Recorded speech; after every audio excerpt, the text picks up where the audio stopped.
Yes. Can you also watch the chat? Yes. Oh, now I can't do it from Instagram though. Okay. Hold up. Yes. Yes, we're live. Awesome. Can you also watch the chat? Yes. Oh, now I can't do it from Instagram though. Yes. Yes, we're live. Can you mute? Awesome. Can you also watch the chat? Can you? Not, It's you. Do it from Instagram though. Yes. Yes, we're live. Can you mute? Awesome. Can you also watch the chat? Can you? It's you. you. From Instagram though. It's me. That was me. That was all my fault. See, this is the beauty of blaming others before even looking at your own.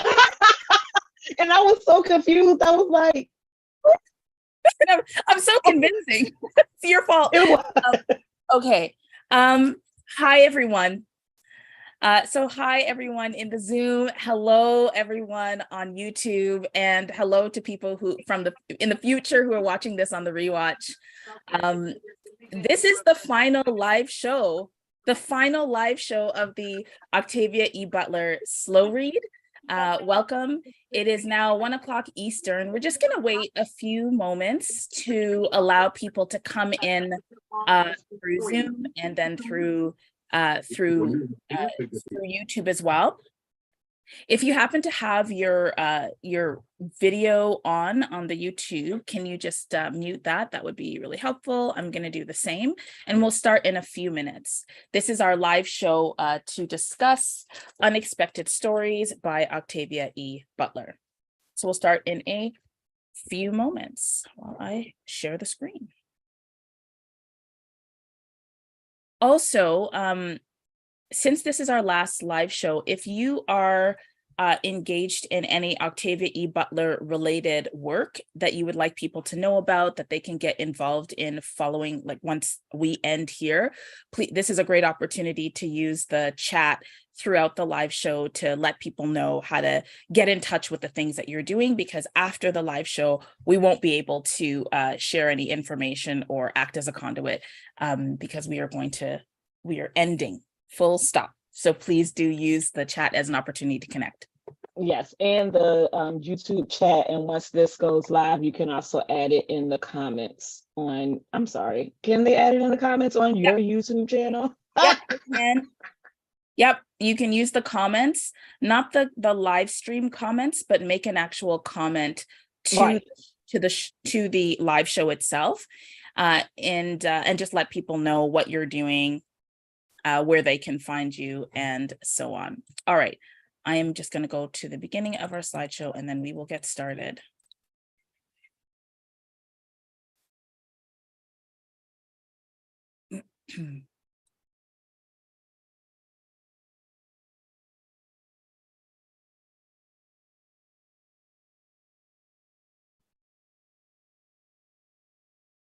Almost there, 2 more slides to scroll through. Okay. Sharing screen. Just let me know if you're able to see. You should be able to see the screen. Yes, ma'am. Okay. All right. So our official hello to the Octavia E. Butler Slow Read. This is our last live show to discuss Unexpected Stories by Octavia E. Butler. Welcome, everyone.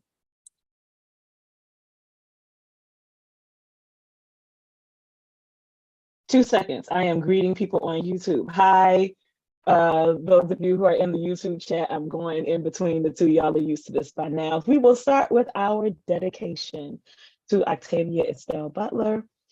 You wrote for freedom, yours and ours. We honor this when we read slowly, luxuriously, and collectively, exactly as you had imagined. We are your legacy.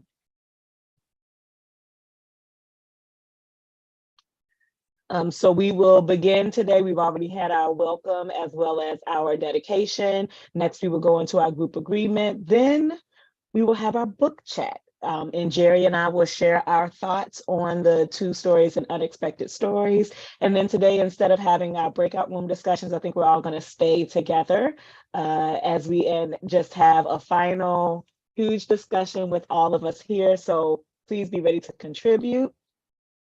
After our book chat, we will go into our sound circle as well as our group selfies. So make sure that you have your copy, however you chose to take in unexpected stories, have that with you so that you can participate in the selfie. And then we will have some final announcements and things to share before we part ways from this journey. And we would like to say, I'm just taking it. We would like to say thank you to Tommy and Jerry's wife and partner and a wonderful friend for your support, technology with the techie stuff, because we need all the help we can get. So thank you so much for being in place and helping us through this journey. Even when Tommy wasn't doing the techie stuff, Tommy has been an amazing support system for the OEB Slow Read. So thank you so much. Thank you.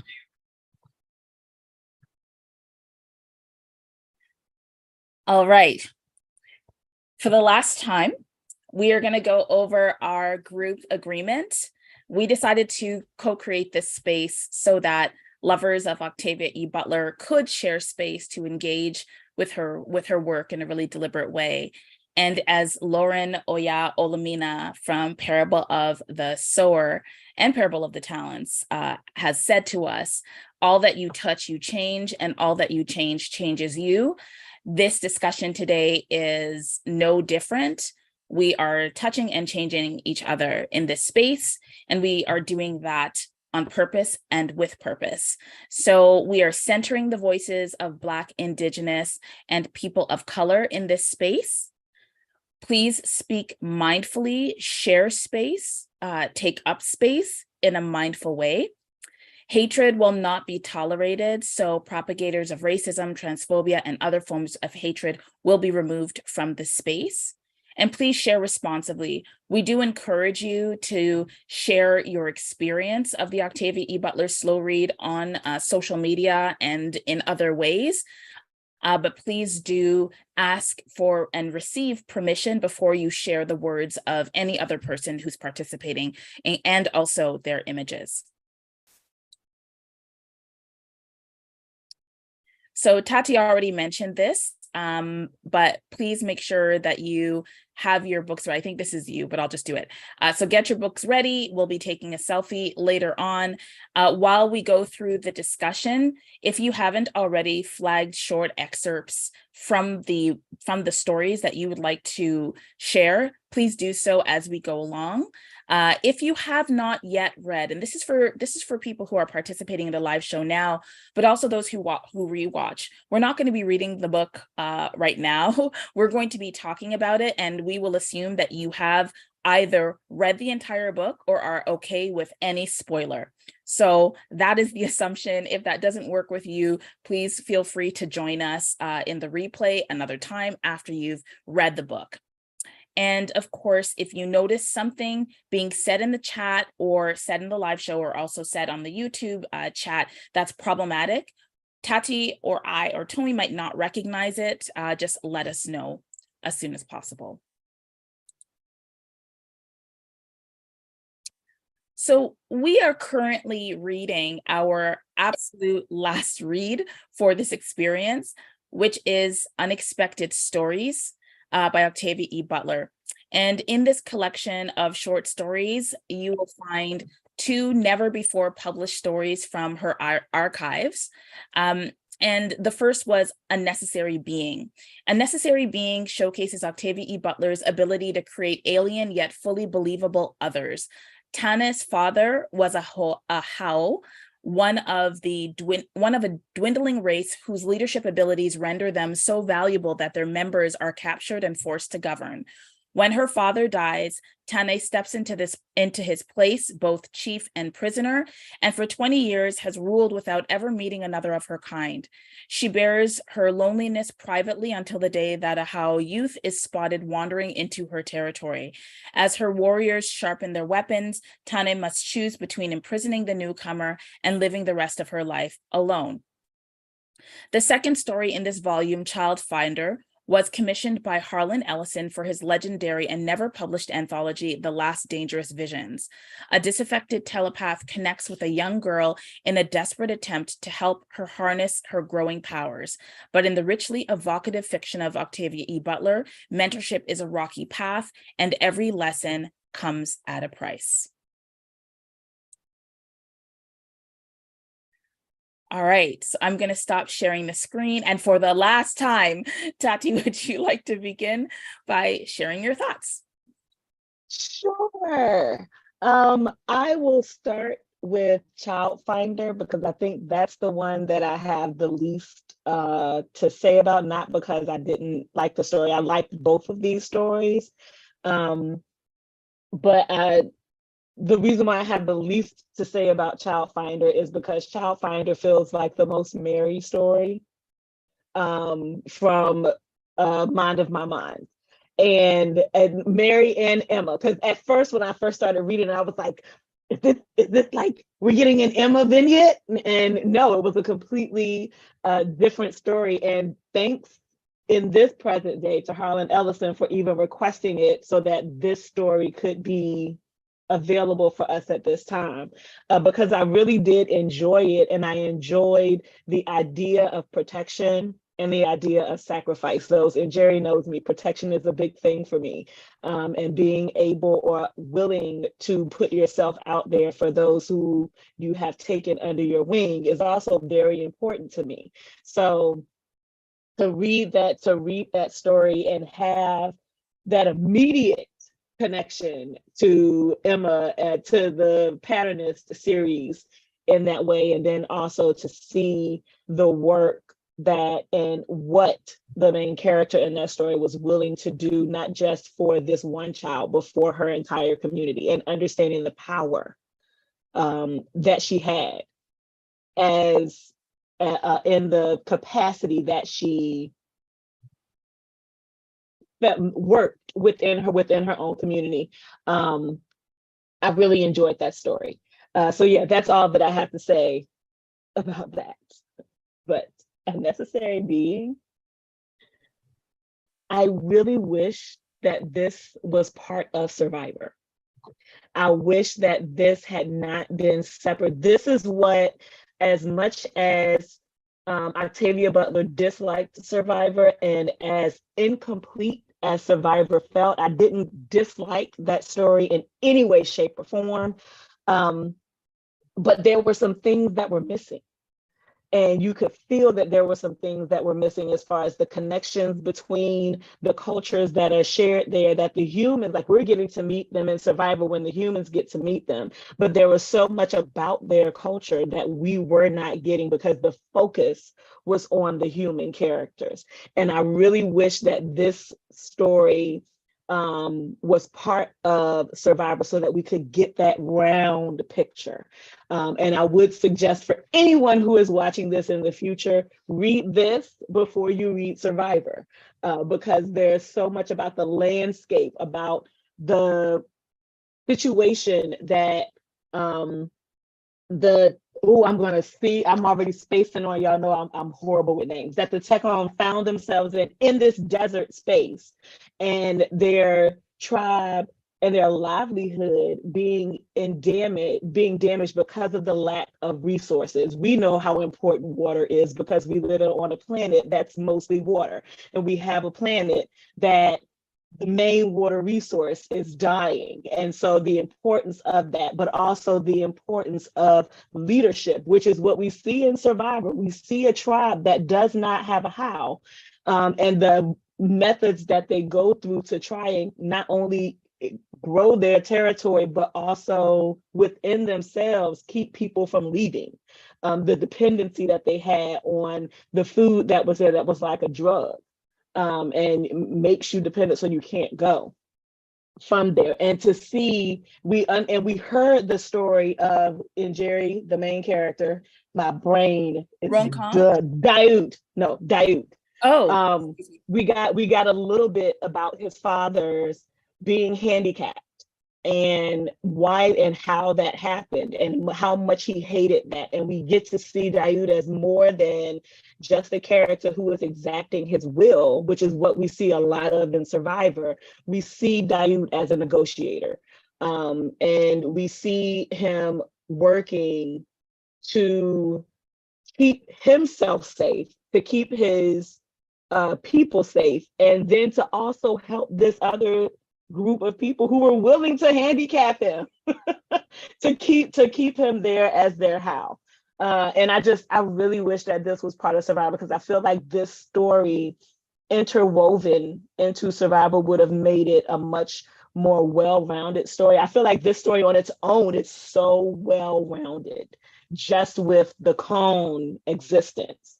And then there's a little bit of foreshadowing of what has happened with the other tribe that does not have a how in this story as well.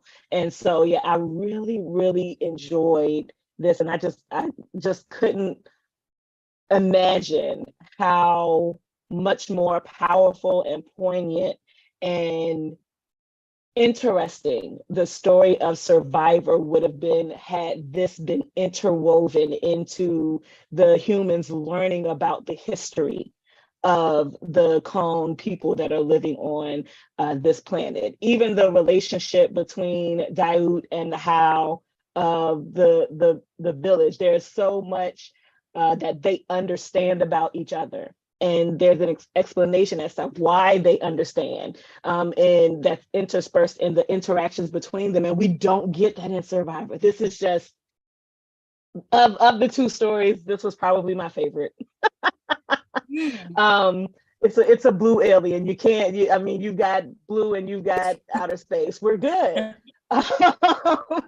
But yeah, those are my thoughts. I'm really happy that this was put together. There's another a bit like this isn't just available in this edition anymore, right? There's another one that's been put out. So for those of you who are watching this, if you have not gotten, I lost the cover. If you have not gotten your own copy of Unexpected Stories, by all means, please do so. It's worth it. It's worth it. And that's me. I'm done. Your turn. Thank you. There's so much to say. I have 0 notes. And I'm just gonna be okay with that. So I love the titles. I love the title of the collection, this Unexpected Stories, because I think that's true. Many of us for many years did not expect to get any more stories from Octavia E. Butler, and even the stories behind the stories. So the fact that one of them was supposed to be in a volume from the 70s, which means we would have read that story quite early on, right? Before many of the stories that we've read. And that would have been her opening story, right? For those who were actually reading in the 70s in order. And it's interesting that we read these stories now after having read things that she wasn't even imagining when she wrote these stories. So it's kind of cool in a way to go back to end at what might have been a bit of a beginning for her when she was experimenting with certain themes, and reading them now. It's so fascinating because think about it. Doro, right? Doro, the character Doro, and what she does with themes of power, with themes of sexuality and consent, themes of disability, right? Like we see how, as she continues to write, she starts reckoning with her own concepts, right? Of ability, of power, of leadership. And I think it's really fascinating. And the title, A Necessary Being, got me constantly asking as I was reading, what was so necessary about this being? So if it's the how, that's the necessary being. Why?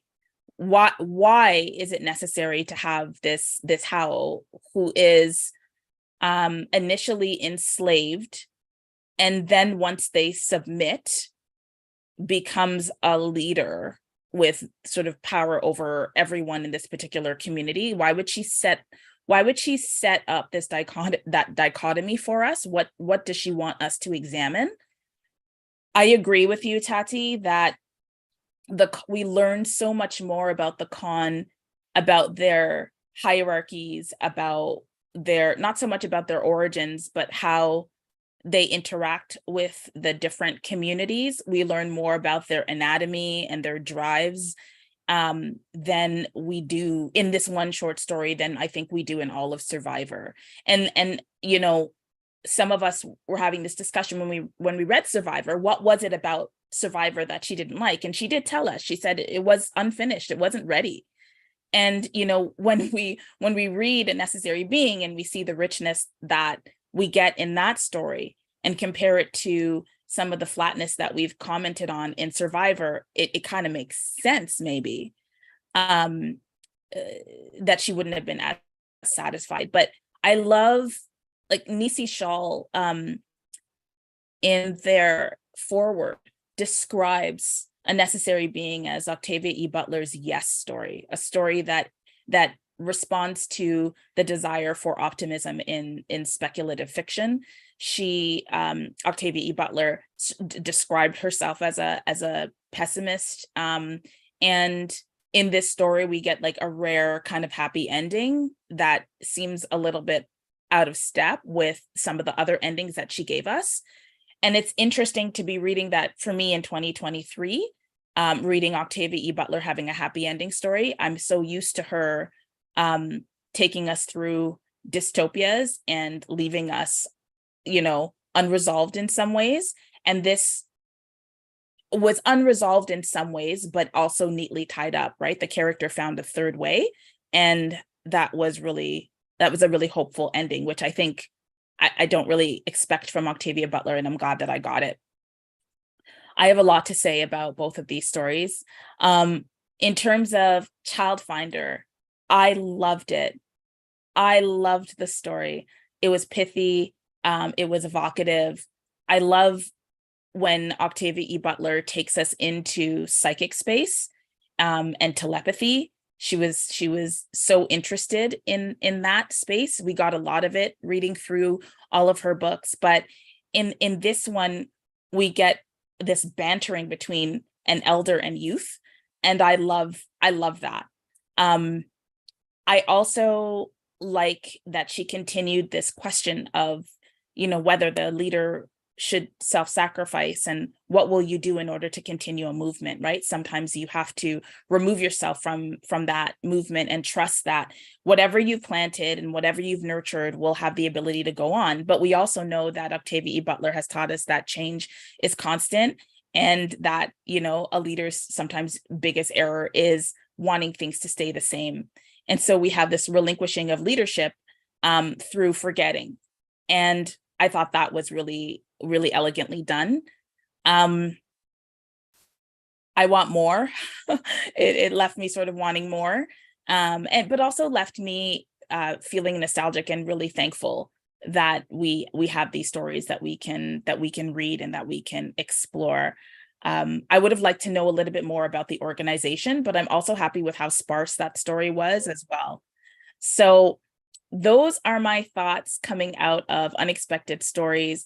If you have read Unexpected Stories and you want to share your thoughts, so we'll have an opportunity to do that. But those watching the playlist in the future, I'm also particularly interested in what you thought of what Nisi Shawl had to say, and then her agent, I don't have her name on me, but the afterword as well. They talk a little bit about how they found these stories and how excited they were to find them, and what it meant to share those stories with us. So those are my thoughts. Oh, sorry, one more thing is that just going back to this idea of disability, I'm still troubled by how little we deal with ableism and ability, and what powerful and normal bodies. Thank you, Tatiana, Marilee Heifetz.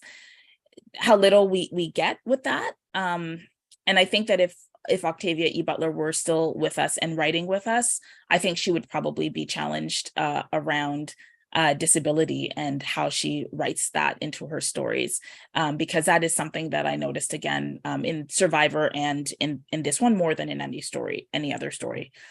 Okay, so I am going, those are my thoughts.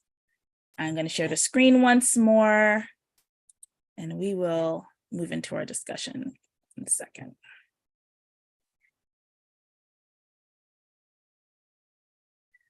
Oh, wait.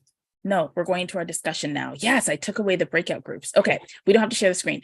We're transitioning out into our discussion. So the question here, we're going to do it all in the same room.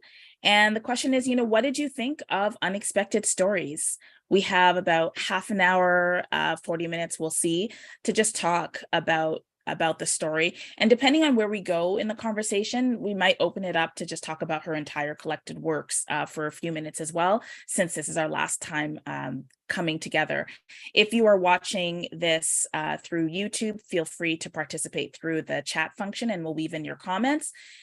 Please feel free to turn on your videos. Just remember that we are live streaming to YouTube. So when you speak, your face will be visible, and also your name, your handle will be visible as well. So choose accordingly. And yeah, our discussion space is now open. What are your thoughts? Jump in. And as we go along, if someone is speaking and you have something to say, just raise your hand so that we can keep the flow going. I have some thoughts. Yeah. Go right ahead. So I've been lurking in the comment section of YouTube the entire slow read. So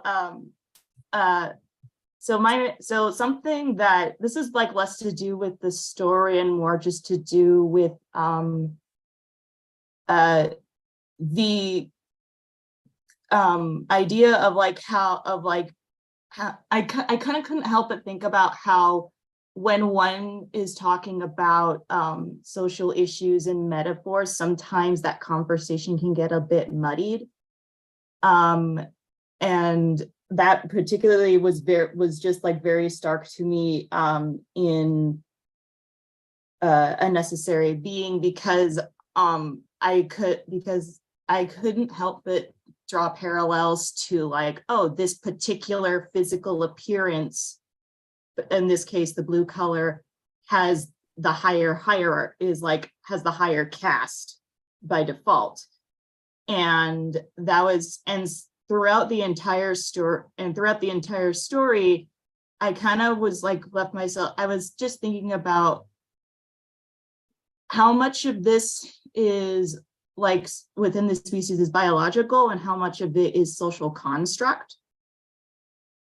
And because on the one hand, I feel like it could be called social construct because there's this one line where Diut, the younger of the How, says, for lack of only one fighter, they become vulnerable to a tribe half their size, a tribe led by a How whose only knowledge of war comes from reading and listening to others. Like, how absurd is this that our tribe is much smaller, yet by virtue of I am this special individual who knows nothing about fighting, we have the advantage. But yeah, I realized that that's less to do with the story and more to do with using metaphor to talk about real life social issues and how that can become a little muddied. But that was just something that I was thinking about and I wanted to throw into the discussion. And I think, we've seen throughout the slow read that themes of power and hierarchy are big for Octavia Butler. And she even has turned, what did she call it? She called it the human contradiction, was it? Or yes. So, and she does this in Lilith's Brood, right? Where she she tells us that the most harmful thing that humanity has created is this powerful intersection between hierarchy and power, I think, were the two things. So, I take your point, Olivia. I think that we're confronted with this question of who the leaders are. Why are they leaders? Why are they on the top? Why do we allow them to be on the top? And I think, her title, A Necessary Being, for me, it just sort of begs the question, why? Why is this being so necessary? How did that happen? What holds that being up? And what would happen if that being was not actually there? And for me, when I was reading that story, I wondered, okay, what's going to happen when they go back? So what happens if Jet and Jay and Chia, the two his two companions, protectors? Yeah, when they go back, right, they're going to have a few years, because the Ronkan, they are not nomadic, we learn. So there's going to be a bunch of years, and when they walk across the desert and end up in the mountains, the 1,500 of them, which is also kind of feels a little biblical to me, but when they walk over and end up in the foothills, and they meet the Tekon, and that the Tekon have been without their How for years, right? What is that going to actually look like? We know what the plan is, but what is it going to look like when they get there? And knowing Octavia E. Butler, it's not going to be cute, right? No. That's interesting. Do others have any other thoughts? Thanks for starting us off.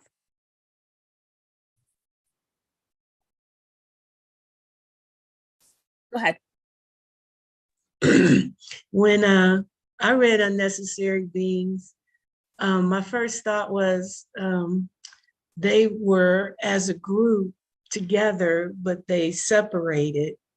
Why did they separate? And the first thing that popped into my head was going back to Star Trek, when the Romulans and Vulcans were one people, and they separated. So I had that running through, like, why are they different other than living in, desert mountains, whatever. So I like when a story makes me think about like other things, like what really happened. And then it's interesting to me that, like you said, they have the majority of people succumb to this one being. They put all their faith and all their trust into somebody that they had to, torture to make them want to stay with this group. And then after a certain point in time, they're like, okay, we're giving everything to you. So that to me was very, interesting. They had the power, but the group could also say, we don't want you as our leader anymore. We want to pick, this newer, the newer, younger How. So that to me was very interesting dichotomy of this society. And that even though they were different, they all had the same rules following who would succeed as a leader. So that to me was interesting. And in Child Finder, when I was reading it, that was my thought that Tati has said, like, was this the beginning of Pattern Master? It's been a while since I read that, but I had that. Was that the seed for that story? And I agree. I wanted more, like, what happened to them in the future that made them die out? That to me left me wanting more from that story. But then the sacrifice of the leader, like, when as a leader do you know to let go and let the new generation take over? And I think that's an interesting, question too. But I did enjoy the story, so thank you. Thank you. I want to Thank read you. a comment in the chat. Nikita Blair. Hey friends, so I found myself in a weird position where these stories felt a lot like reading an equivalent to Jemison's How Long Till Black Futures Month collection. It felt like an extension pack for previous stories or precursor stories that evolved into bigger ones. A Necessary Being was surprising to me because it felt like the first fantasy Octavia Butler story I ever read, and I was surprised it wasn't science fiction, but here I learned that it was a part of a science fiction world. I was also curious about the name How because of like old Westerns and the generalized Native American greeting. I wasn't sure if there was a connection to that. And Childfinder, when I read it, I kind of felt scared. I was like, oh no, is Doro leading the FBI? But then I calmed down. But I really loved that one, but I did want more. I wanted this kind of alternative mind of my mind world. Thank you, Nikita. And Nikita, even as I was reading it when you posted it, I heard it in your voice. So yay. But also I kind of had the same concern. I was like, because Doro, until Doro is vanquished, has a very long life, and we don't get any of his before. Like, we get a couple of stories that he shared with Anyanwu, but we don't get his life prior to that. So that was my concern. So I was like, how is this precursor? And we got somebody who can jump bodies. He can literally be anybody. So I had that same fear.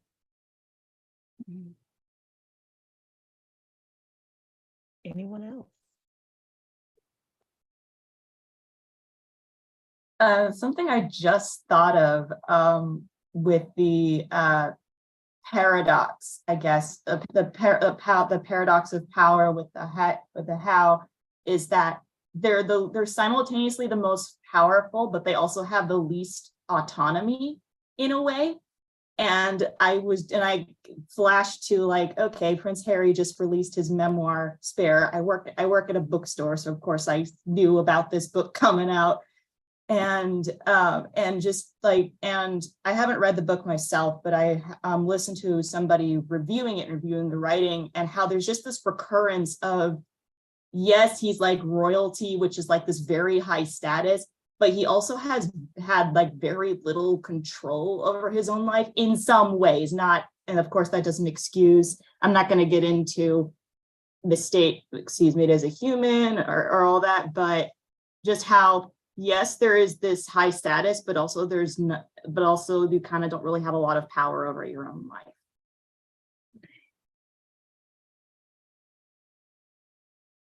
Yep, that's the other side of leadership.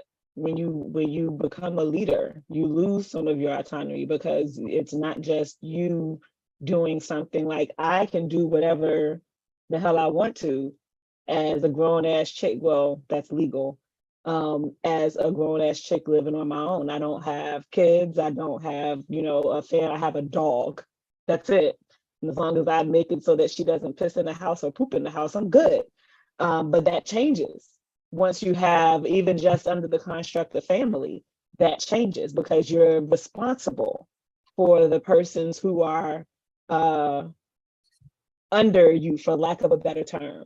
And so you lose that. And there are a lot of, I'm sure for those of you who are here who are parents, can say that, you go through a time period where you lose who you are in the parenting process, because that is the huge responsibility. So that's the not even the other side of the coin. That's shared on both sides of the coin of leadership. You lose some of yourself. You lose your autonomy, because you are no longer responsible for just yourself. Yeah, Jennifer said in the chat, it's like being head of household. Yep.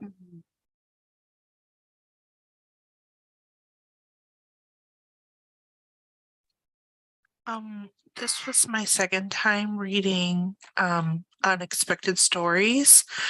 I read it the first time before I even read Mind of My Mind, and I still have yet to read Survivor.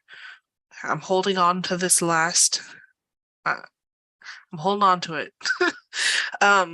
So when Tati brought up the connection. Well, and Jerry and Tati brought up the connection of the child finder being like mind to my mind connection, and then the unnecessary being like a survivor connection, or like the origins of where they started, and then she bloomed into something bigger with these novels she made. That makes me excited because I am going back to read her works again, so I'm just gonna like look through it through a new perspective of like, okay, this is, I don't know, I don't know, it just gave me so much energy and so much life. It was captivating.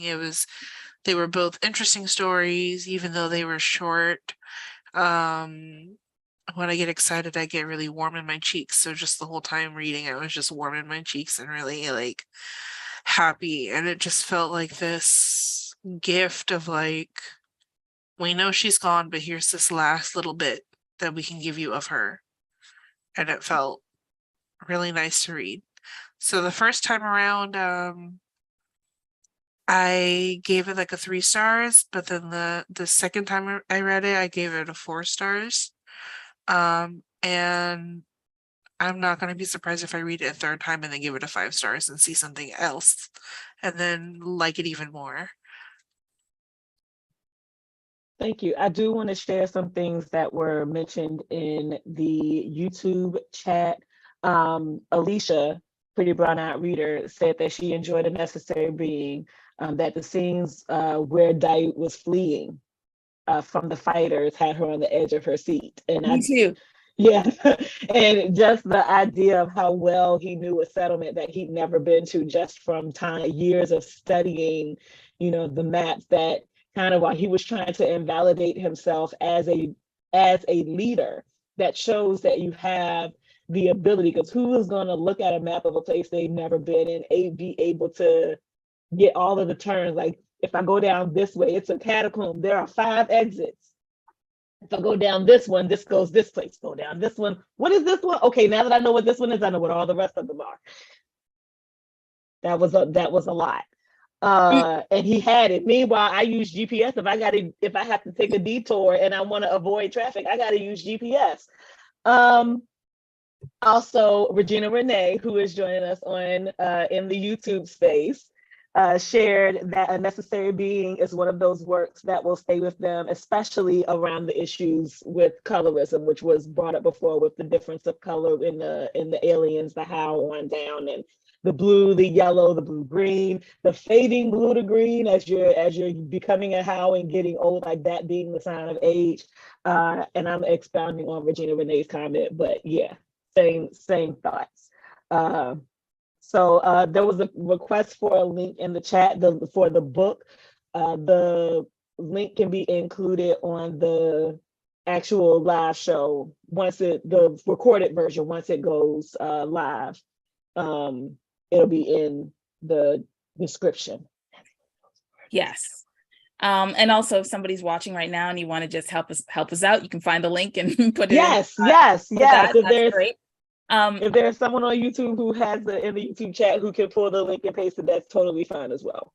I did love that chase. I love that Doubt focused and had to use sort of this ancestral knowledge and like wisdom to find his way, but also on a really surface level, I love the camouflaging against walls and like slinking through.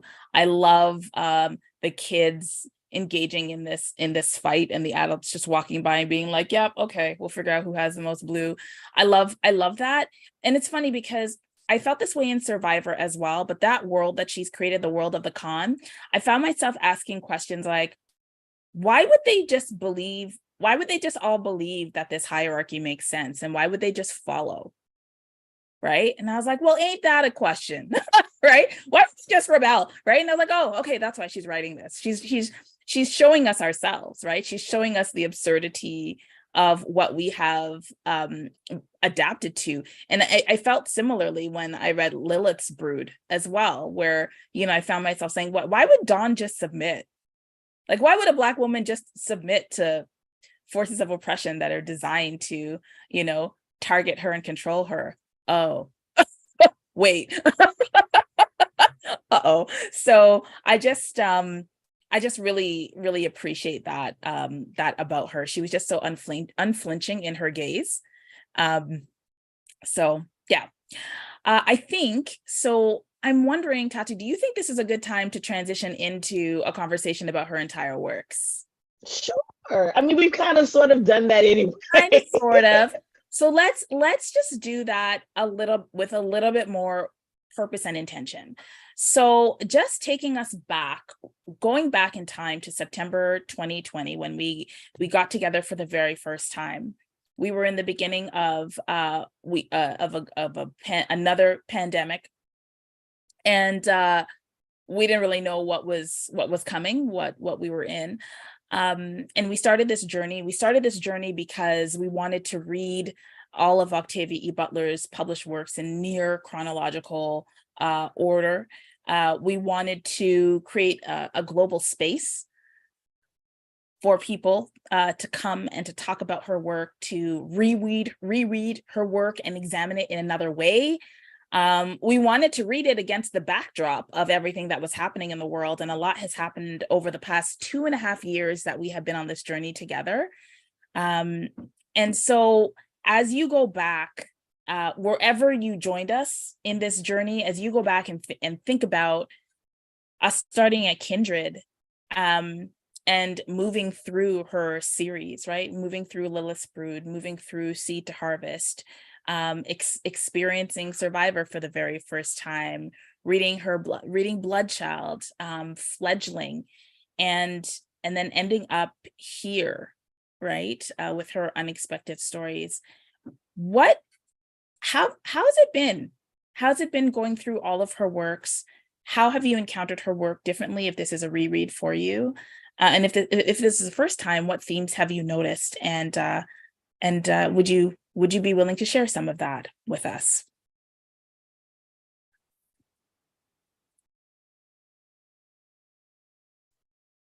I'll say something. Please. This is my first time joining this series, so I'm a little disappointed it's the last one. But I have read Octavia Butler throughout the years. And what drew me to her, well, I like science fiction, but also that, there was a female lead. And that's unusual in science fiction, especially at the time she began writing. And also for that lead to, be a Black person. That was very intriguing to me. And just how prescient her stories are, especially the Parable series. It's just very eye-opening, and it makes me wonder about sci-fi writers in general. Is there something in their DNA that, from wherever that comes out in the writings that is for us to take notice of what's going on in the world around us? And on her one series, the Lilith Brood series, it's been a long time since I read that, but I remember thinking that the people who survived were the people that were like in third world countries, because the ones that, self-destructed were the developed countries. And I thought people need to pay attention and, on what she's trying to say in these stories. So I really, miss her, and I really, enjoy reading her stories. Thank you.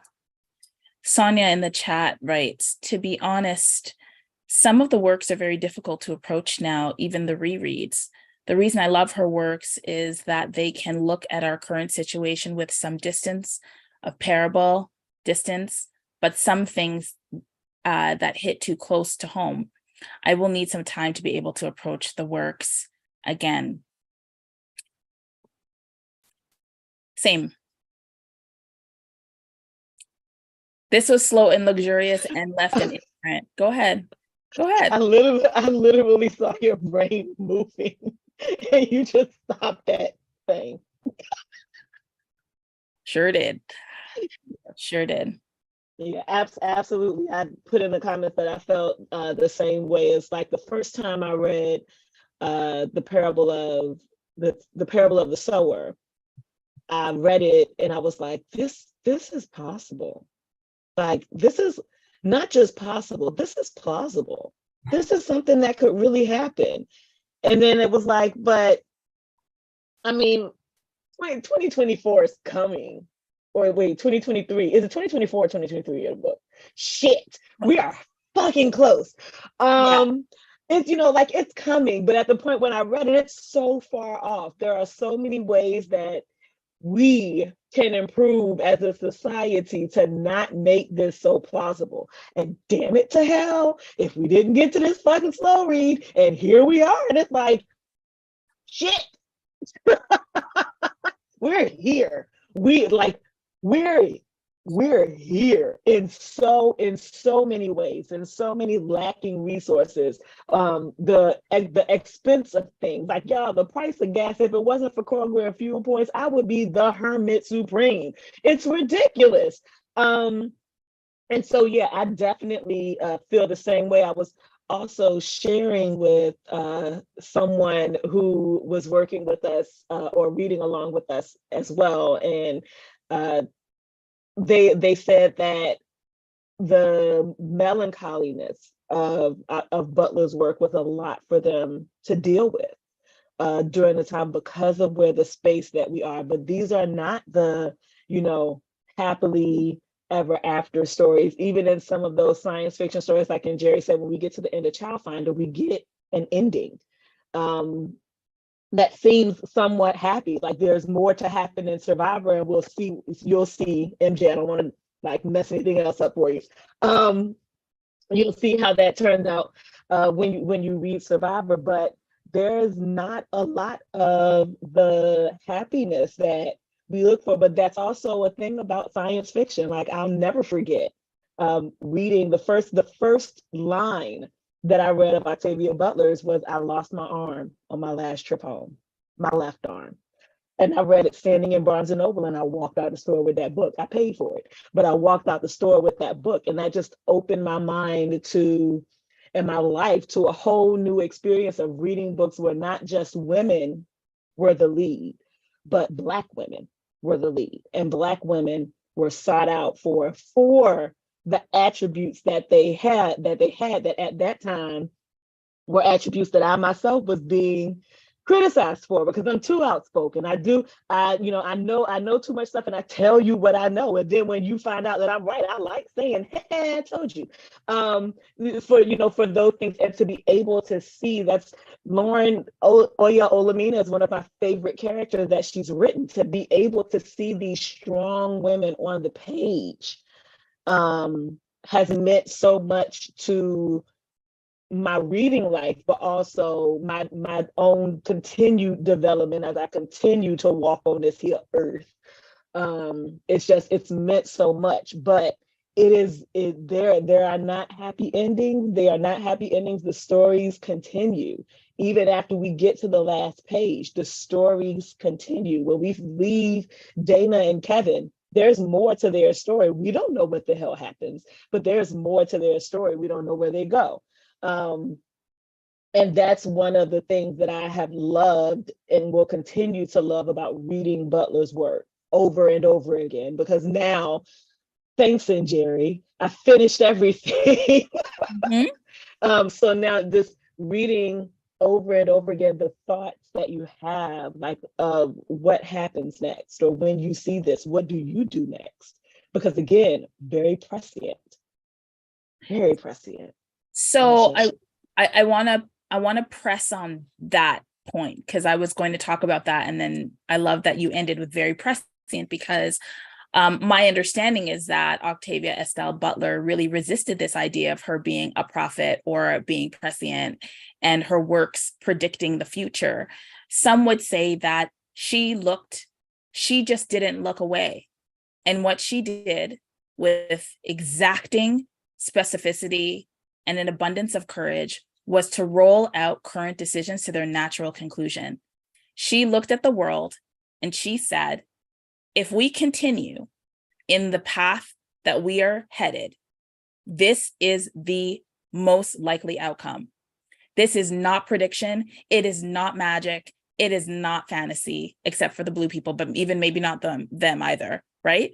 But if everything continues as it is right now. So for example, in the afterword, I believe, it's written that she foresaw global warming.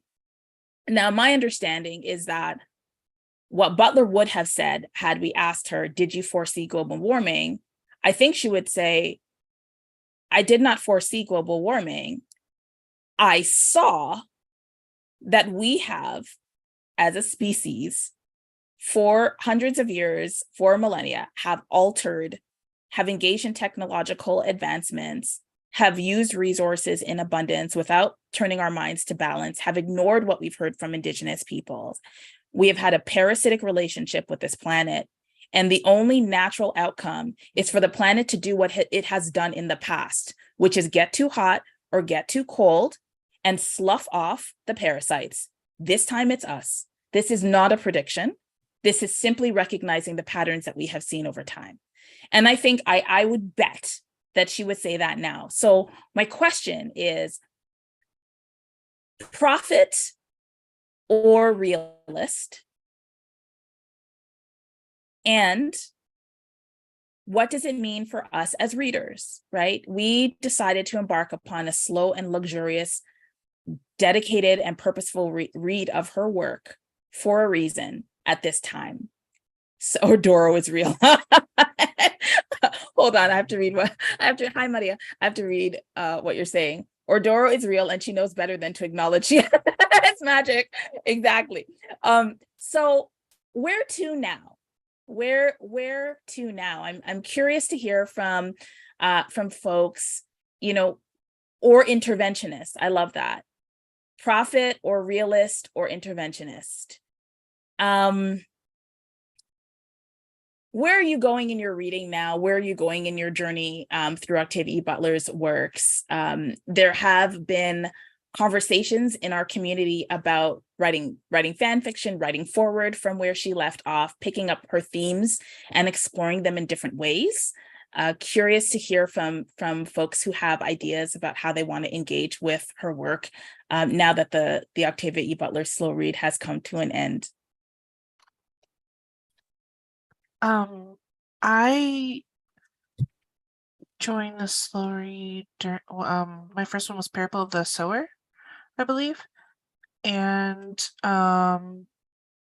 it has been so wonderful to be able to participate in these live shows and to be able to talk to people who also love Octavia Butler, because her work is not the kind of work where you read it and then you put it down and it doesn't permeate your mind. Like, it's everywhere in your mind. You think about it, you're obsessing about her work, and you're like, man, I wish I could talk to somebody about this.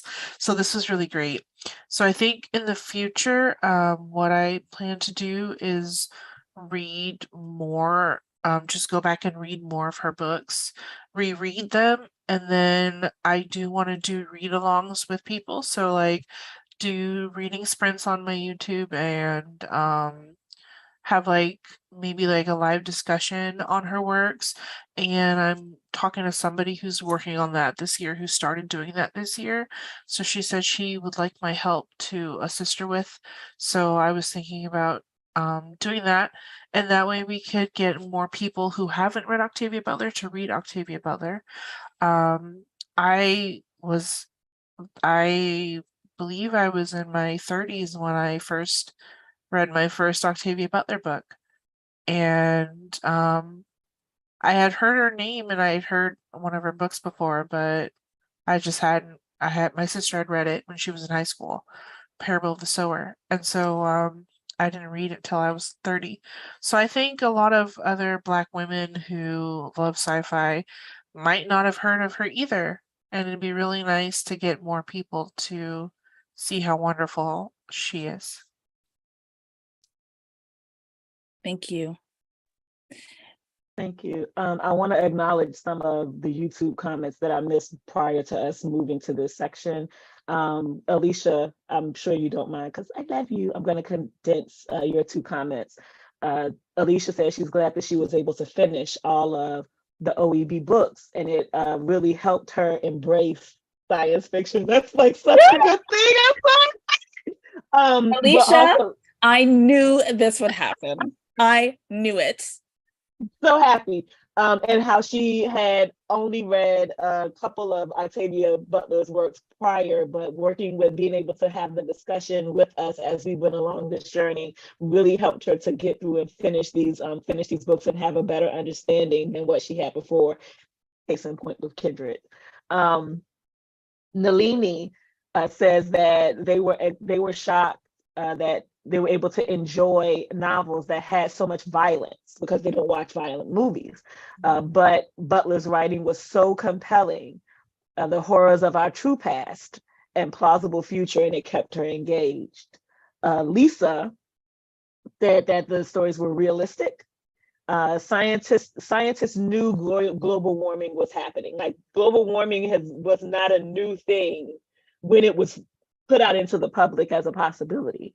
And Lisa said, think about the Rachel Carson book, and then just like Margaret Atwood, who says she based everything in the Handmaid's situation on what was being seen IRL. So, and then there was a comment. Lisa?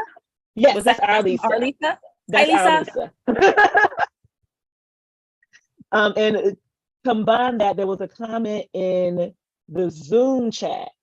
Hold on.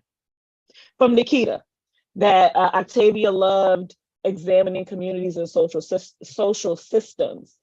Reading her work during the pandemic and watching the way she both critiqued problematic communities while also showing how community can be life-saving really hit different in a time when we were so disconnected. And Nikita found herself wondering how she may have responded to this if she were still to the whole panty situation, where she's still that sounded like I said panty, pandemic situation. Wow. While she was still alive, what worlds would she have written to make recommendations of how we could make these situations better for ourselves? And I think that is going to be in talking about like where to go from here with after reading Octavia E. Butler. I think for a lot of persons who write science fiction, this is what we're going to see in the next 5 to 10 years of science fiction works. We're going to see authors who are either new to the field or have been in the field for years, who are going to take what we have experienced and extrapolate, is that the right word? Yeah, I think so. On that, to see what they can imagine us going to as a society, as humanity from this point.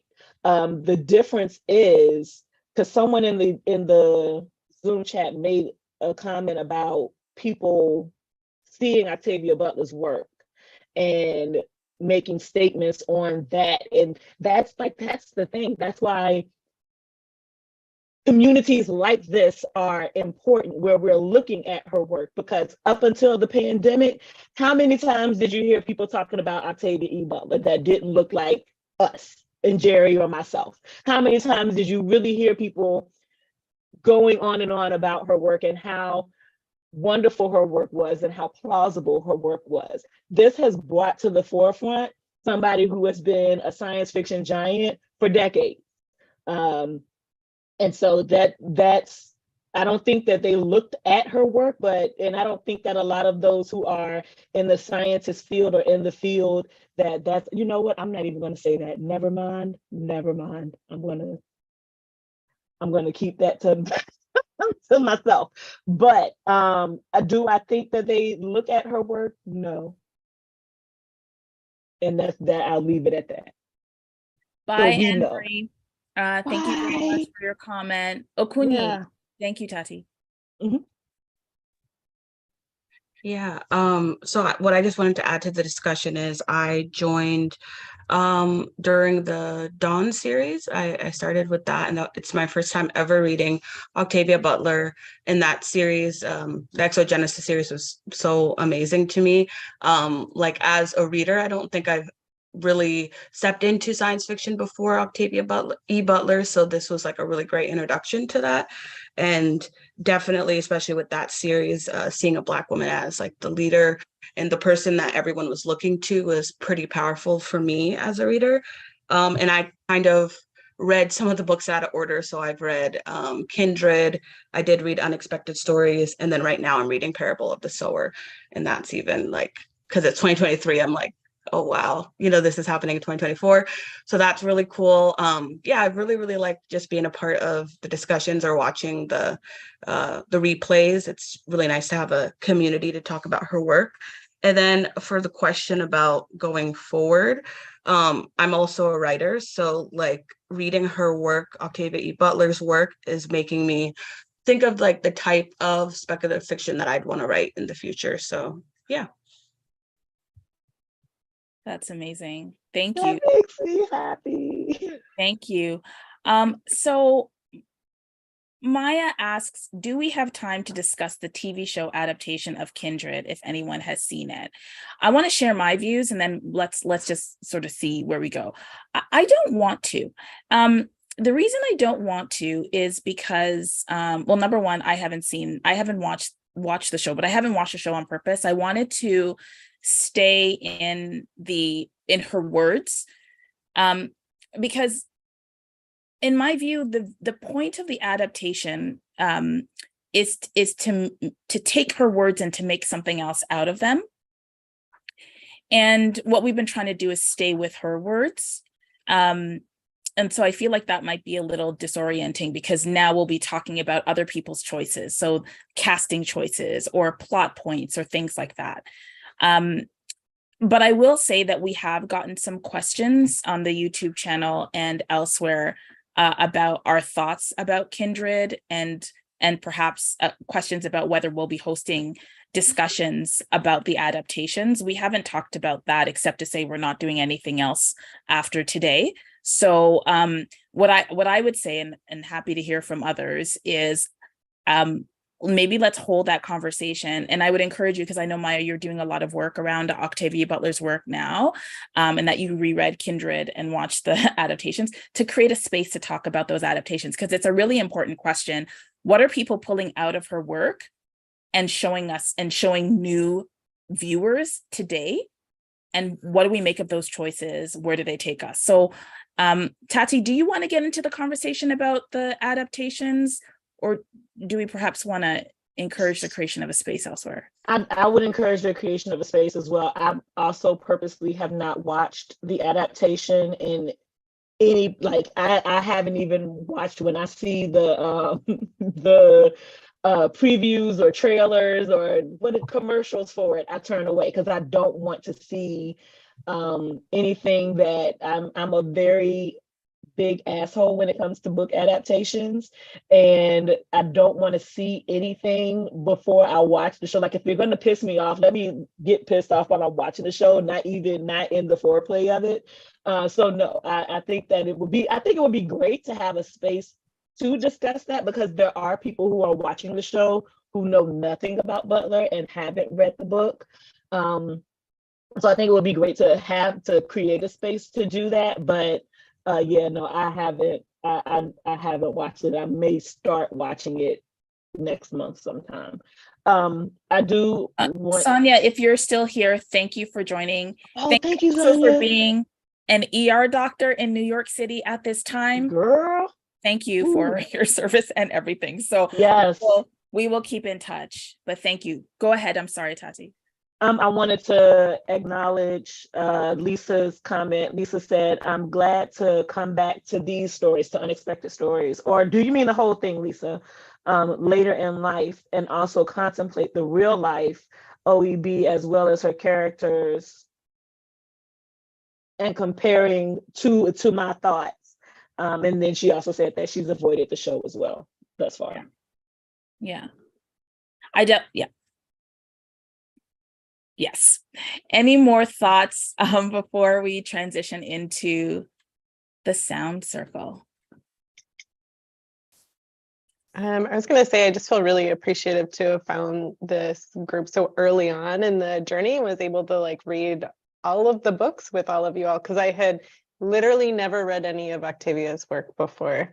I knew that she was amazing. I knew she was a genius. I knew that I was going to love her work, but I was really overwhelmed with like the idea of where to start. And so I just kind of like, I was like, I don't want to do it wrong. Like, this is going to be amazing. I don't want to do it wrong. And so that decision paralysis of how to begin kept leaving her works on my TBR for way too long. And it feels super special that like this was the way that I got to experience her work for the first time, because I know I'll be rereading her works again a lot in the future. So thank you. I know this has been a huge amount of work, and while I'm sad to see the book club, and I'm really happy that you all get some rest from doing this project. Thank you. I really appreciate that. So a couple of things from our chat.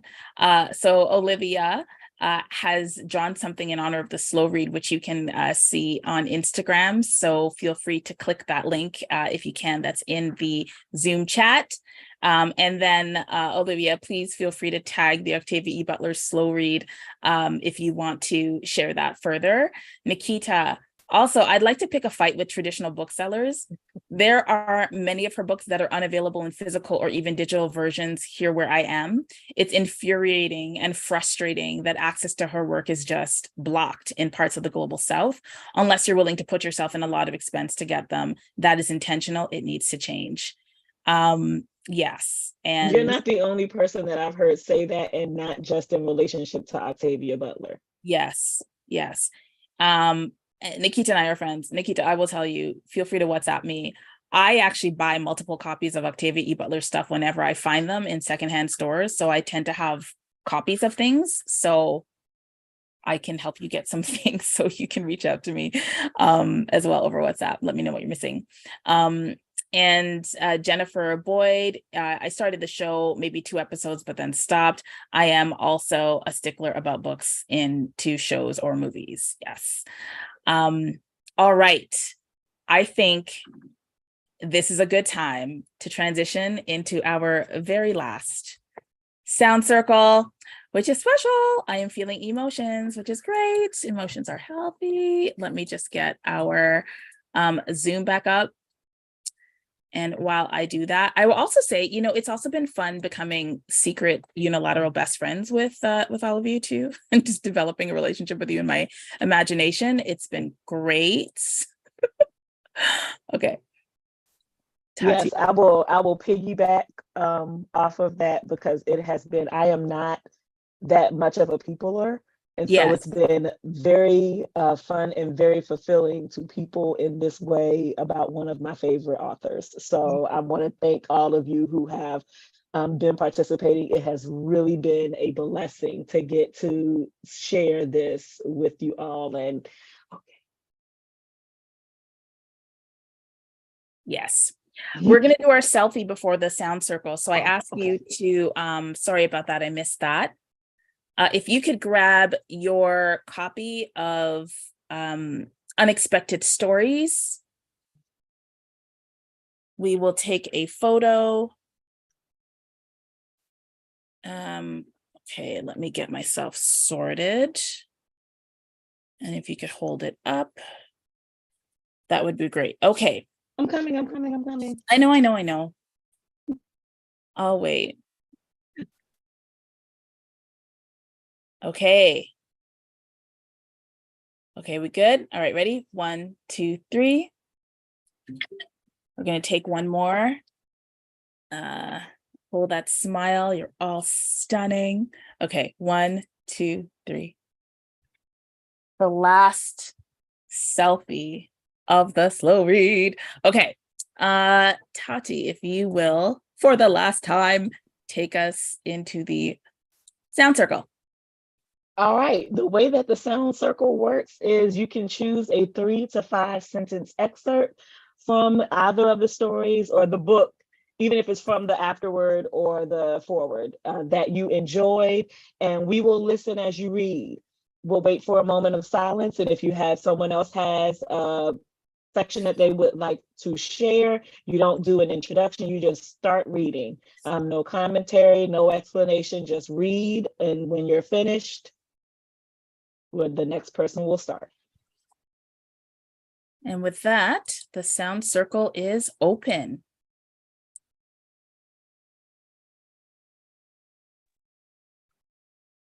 Not all feelings are reasonable, Ere. It doesn't matter.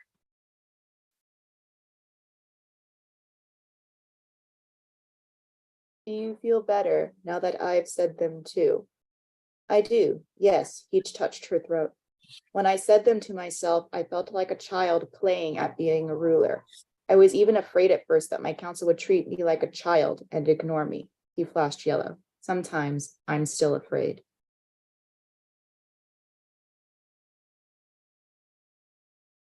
The fighters of the circle were moving along easily with Dayut's party now, subtly guiding it, but never closing in or being obvious. This was a form of courtesy extended to captives whose status had not yet been decided, captives who had not yet been judged dangerous. Perhaps the desert people considered Dayut's party too small to be actively hostile.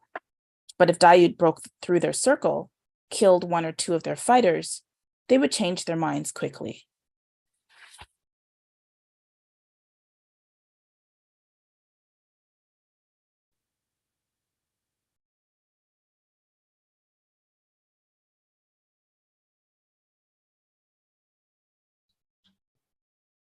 What did you think about it? She shrugged. I don't know. Beginning of battle. You drag words out of her one by painful one.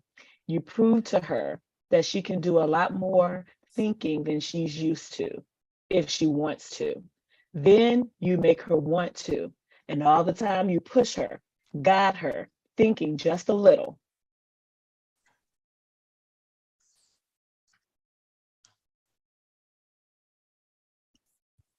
Time to get ready.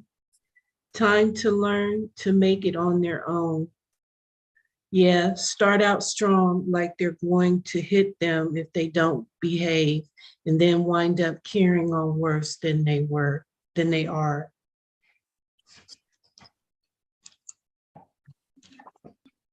Historians believe that an atmosphere of tolerance and peace would be a natural outgrowth of a psionic society.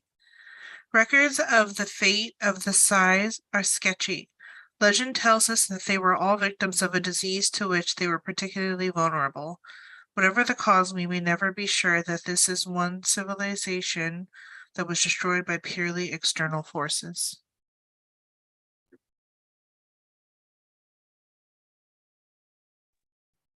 She looked at me frowning. They always got halfway up north and then somebody would get scared and want to go back. How come they were so scared to just go ahead and be free? Breakthrough. The kids outside were forgotten for the moment. She had asked a question she wanted the answer to.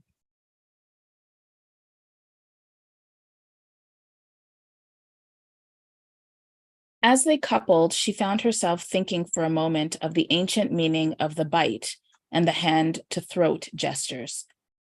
I hold your life and do not take it. They had begun as gestures of trust rather than of affection, but their meaning had grown. Now, depending on the circumstances, a simple lifting of the head, as she had lifted hers to receive his bite, could mean trust, affection, challenge, or contempt. It was, Tane thought bitterly, the perfect gesture for a betrayal.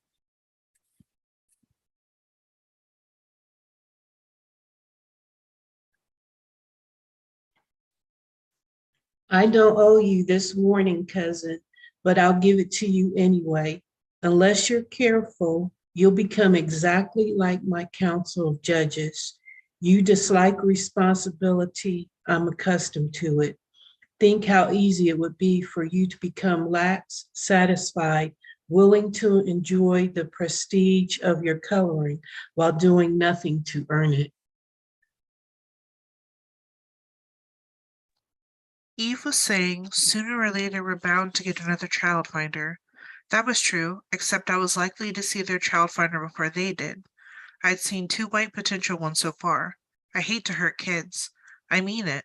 My specialty is helping them. But I crippled those 2 for good. The best they can hope for now, if they knew enough to hope, is to be normal with traces of psionic ability.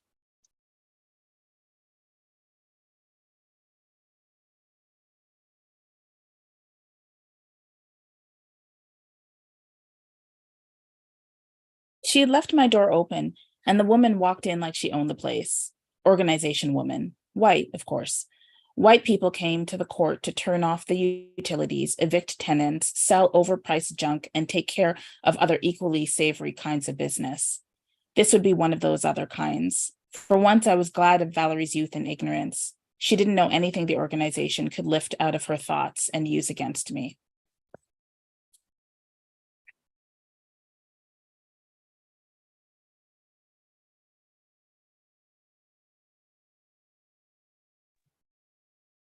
Hey, his thought was easy like his voice. Why don't you let somebody know you're in trouble?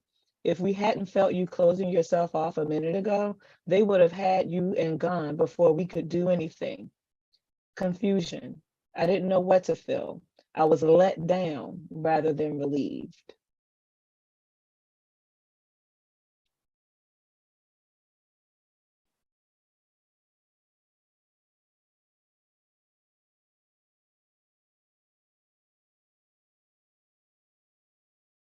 She looked around at my so-called house and listened to the kids screaming outside. What is it you're so willing to fight for? What do you have here that you couldn't have more of with us? Valerie's.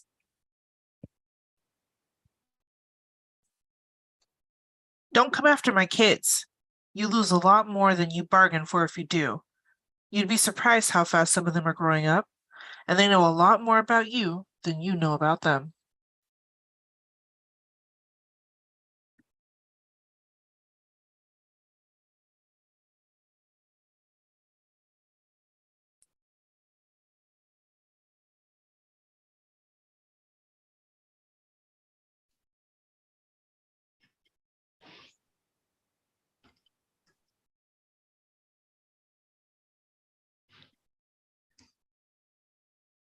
Standardization of psionic ability through large segments of the population must have given different peoples wonderful opportunities to understand each other.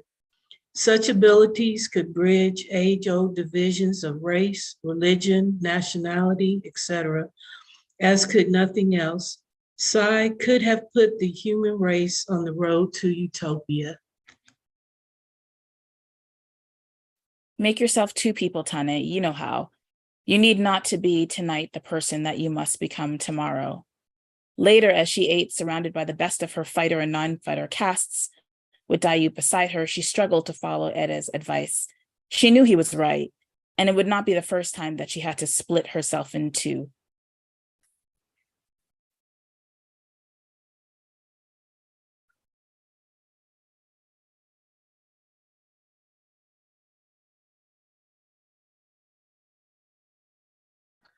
Dayut's immediate reaction was humiliation. He had been quietly, efficiently captured by a group of hunters and judges. He could see them as though they were uncamouflaged now that he had been alerted to their presence, but he should have seen them before he walked into their midst. He should have seen them before he led Jay and Chea into their midst.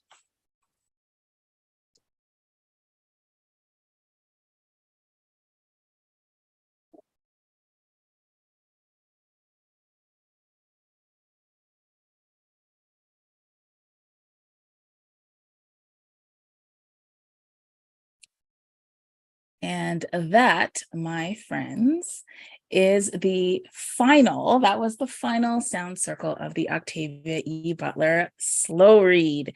Yay, we did it. Thank you, everybody. And also thank you, if you watch this in the replay, to Dr. VP, whose voice has carried us, present, Yes. even non-present, through many, many sound circles. And also thank you to B. Steadwell, who wrote our original song for Wild Seed. There are many voices who have contributed to this space. So thank you very much. All right. Typically at this point, we go through some announcements about our next steps and about the Octavia E. Butler slow read and where we are going to go next. I'm going to briefly share my screen. All right, so yes, so folks, we did that just to go over what we are so proud of having accomplished. So between September 27, 2020 and January 29th, 2023, we together as a global community read 14 books. We had 14 live shows. We've had hundreds of readers of Octavia E. Butler reading slowly and luxuriously. Tati calls them luxuriators, and together and on our own. You know, I want to thank you, and Tati, I'm going to invite you to do so if you want to say some words after this. I want to thank you personally on behalf of myself for being a part of this community for so long. And even if it was just pulsing in and pulsing out, we know that time isn't linear, and there are lots of different ways that people have engaged with us across many time zones. So thank you very much. I didn't know what this was going to be when, you know, at the beginning of COVID, I was like, I'd love to read Octavia Butler. This seems like a really good time to read everything she's ever written. And that quickly turned into this. So thank you very, very much for journeying with me on this. It's been an incredible experience. It's the first time that this has happened ever, and I'm really proud of what we've created here. So thank you for being a part of it. I did not realize that I was not muted. I also would like to thank everyone who has participated in this. I read my first Octavia book when I was 19 years old. And since then I have wanted to share and discuss Octavia E. Butler's work with other people. And I won't say how many years later, but there are 2 digits up in them bitches. And it has finally happened. And it has been such an enjoyable experience to not just share in the reading of these novels with you all as a community, but to also have you share with us your thoughts. I learned very, very well how to listen to people talk about things in the stories that I love that they don't like. So thank you for that learning experience, and for that opportunity to grow, and for the opportunity to look at works from a different perspective. I think that's the beauty of community, to get to share one thing, one book, in this case 14 books, and see how we all look at it differently, see how we interpret interactions between characters, and how we interpret intent or thoughts, and what our different experiences mean for us when we read some of the things that are problematic within the story. So I want to thank you all for your openness. I want to thank you all for your willingness. And Jerry, I want to thank you for your brainchild and for asking me to be a participant in this capacity with you. It has truly been an amazing experience. It has been an experience that has required some work. And so I thank you all for the challenge, and also for the responsibility. It's been a lot, and I really do just appreciate all of you being here with us. Those of you who have been here from start to finish, and those of you who have picked up along the way. Thank you for coming. Thank you for participating. Thank you for sharing. And however capacity you could. It's greatly appreciated. After today, after we sign off, the Octavia E. Butler slow read will be over. This is going to be a final ending. And I say that because sometimes there's a temptation to like put more energy and resources into continuing. And Tati and I, over the past 2.5 years, have spent many hours tilling the soil and creating space and talking about our offering to you. And we've already explained sort of what that was like and what we appreciate about that. It has also been a significant investment. Things have happened in my life, things have happened in Tati's life in that time.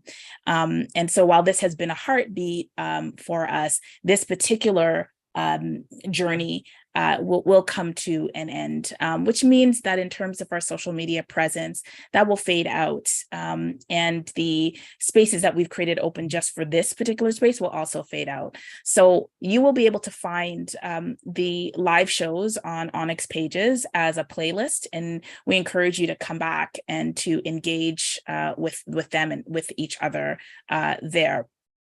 But after this, it is very much the end, the conclusion.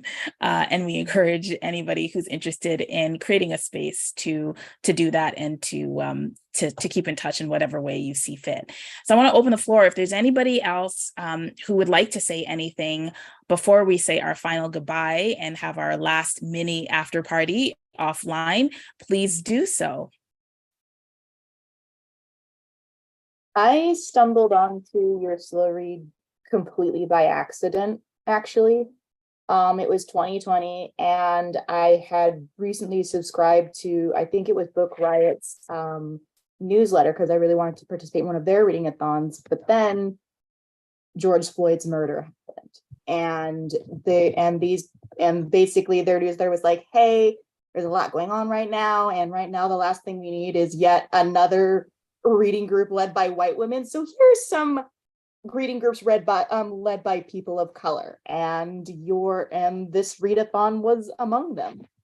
And similarly, I had heard about Kindred through an app called Litzy, which is basically if Instagram revolved around books and only books, and got the ebook on sale, sat on my shelf unread, and then finally this readathon comes up, and it's like, well, I need to diversify my authors anyways, so now's the time if there ever was.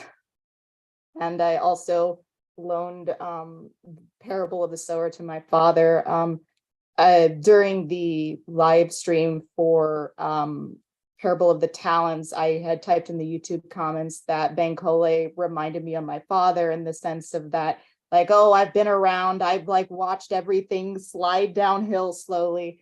And I loaned it to him, and he read it last year.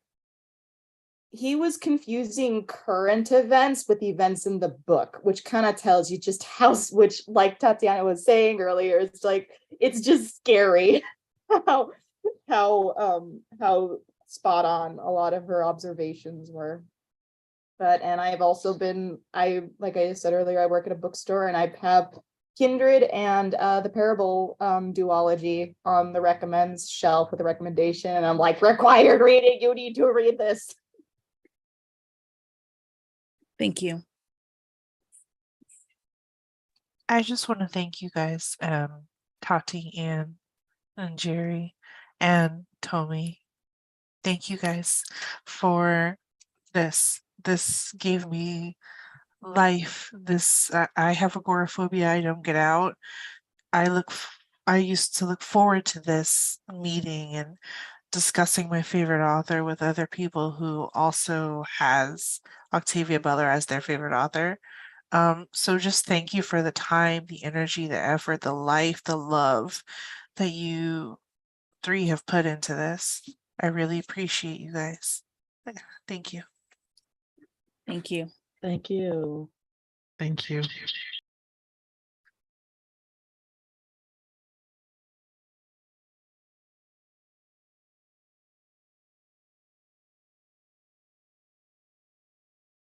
All right, everyone. We're going to say goodbye now. And so for everybody who is in the YouTube chat live, we'll be disconnecting soon. Thank you very much for engaging, for watching, for commenting.